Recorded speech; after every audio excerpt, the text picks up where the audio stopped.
नमस्कार, India times पर आप सभी का स्वागत है। मैं आपके साथ आदर्श तिवारी। और प्रधानमंत्री नरेंद्र मोदी ने मालदीव में कदम रखते ही चीन से लेकर पाकिस्तान तक में खलबली मच गई। मोइज्जू सरकार घुटनों पर आ गई।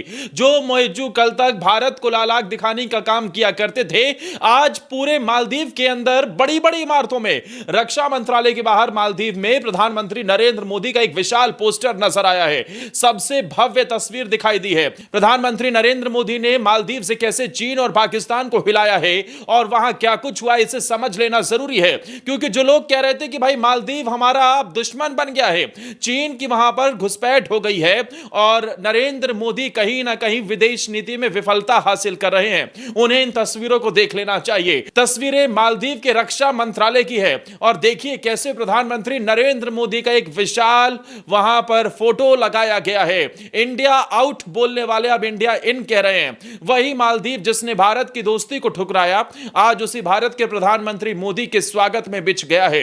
राष्ट्रपति मोहम्मद मोइज्जू जो कल तक चीन के बहकावे में भारत को आंख दिखा रहे थे, आज उसी भारत से गले लगाकर मुस्कुरा रहे हैं। क्या बदला, कैसे बदला और क्यों आज मोदी की मौजूदगी में भारत माता की जय से पूरा मालदीव गूंज उठा है। दोस्तों, यह सिर्फ एक दौरा नहीं है, यह भारत की विदेश नीति की एक ऐतिहासिक जीत है। मालदीव की सरजमी पर एक बार फिर भारतीय तिरंगा लहराया है और इसका श्रेय सिर्फ एक शख्स को जाता है, नरेंद्र मोदी।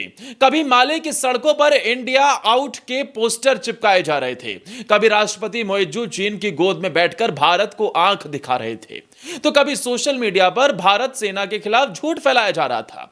लेकिन वक्त बदला, हालात बदले और अब पूरा मालदीव बदलता दिख रहा है। आपको याद होगा कि जब मालदीव की तरफ से इंडिया आउट की बातें हो रही थी, तब प्रधानमंत्री नरेंद्र मोदी लक्षद्वीप गए थे। वहां से एक तस्वीर सोशल मीडिया पर उन्होंने अपलोड की और उसके बाद कैसे मालदीव पूरा हिल उठा था। मालदीव का टूरिज्म घुटनों पर आ गया था।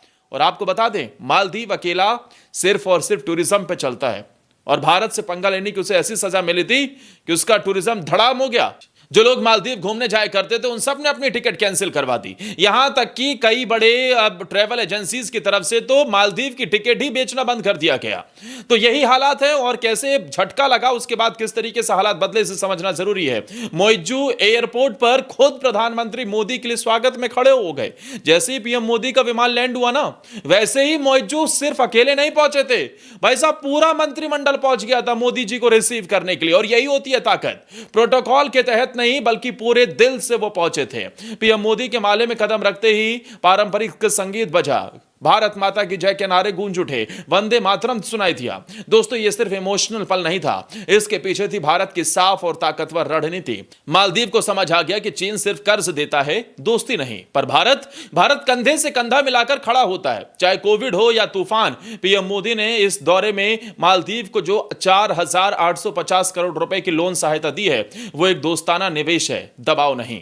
यह पैसा मालदीव की सड़कों में बहेगा, घरों में बसेगा और स्कूलों में चमकेगा। भारत और मालदीव ने अब मुक्त व्यापार समझौते पर बातचीत शुरू कर दी है, यानी कि नरेंद्र मोदी वहां पर फ्री ट्रेड एग्रीमेंट पर भी साइन करवा लाए हैं। और फ्री ट्रेड एग्रीमेंट के जरिए से मालदीव में अब भारतीय सामान बिकेगा भाई साहब, और धड़ल्ले से बिकेगा। चीन क्योंकि भारी भरकम टैक्स लगाता है, चीन का सामान सस्ता जरूर होता है, लेकिन पूरी दुनिया जानती है टिकाऊ नहीं है, भरोसेमंद नहीं है। और इसी को ही देखते हुए मालदीव में अब जो भारत का सामान जाएगा वो विदाउट टैक्स होगा, टैक्स फ्री होगा, और ऐसे में ज्यादा से ज्यादा सामान वहां पर भारतीयों का बिक सकेगा। यानी दोनों देशों की अर्थव्यवस्था को अब इसका फायदा होगा। अब बात करते हैं उन कामों के जिनसे दोनों देश और करीब आ रहे हैं। पीएम मोदी ने ऐलान किया है कि भारत की मदद से बनाए गए 4,000 सोशल हाउसिंग यूनिट्स अब मालदीव के कई परिवारों का नया घर बनेंगी। फेरिस ट्रांसपोर्ट सिस्टम से अब द्वीपों के बीच आना जाना और आसान होगा। रक्षा क्षेत्र में भी भारत ने एक नई मिसाल कायम की है। माले में बनी डिफेंस बिल्डिंग भारत के सहयोग से बनी है। यह सिर्फ ईंट पत्थर नहीं, भरोसे की बुनियाद है। अब मौसम विज्ञान में भी दोनों देश मिलकर काम करेंगे। मोदी ने साफ कहा, मौसम चाहे जैसा हो, हमारी दोस्ती हमेशा साफ और चमकदार रहेगी। अब सवाल उठता है, क्या चीन इस दोस्ती से घबरा गया है? बिल्कुल, क्योंकि चीन तो लोन देकर जाल बिछाता है, जबकि भारत लोन के साथ दिल भी देता है। मालदीव ने देख लिया है, अगर भविष्य चाहिए तो भारत के साथ चलना पड़ेगा। भारत वो पड़ोसी है जो मुसीबत में सबसे पहले आता है और सबसे आखिरी तक साथ रहता है।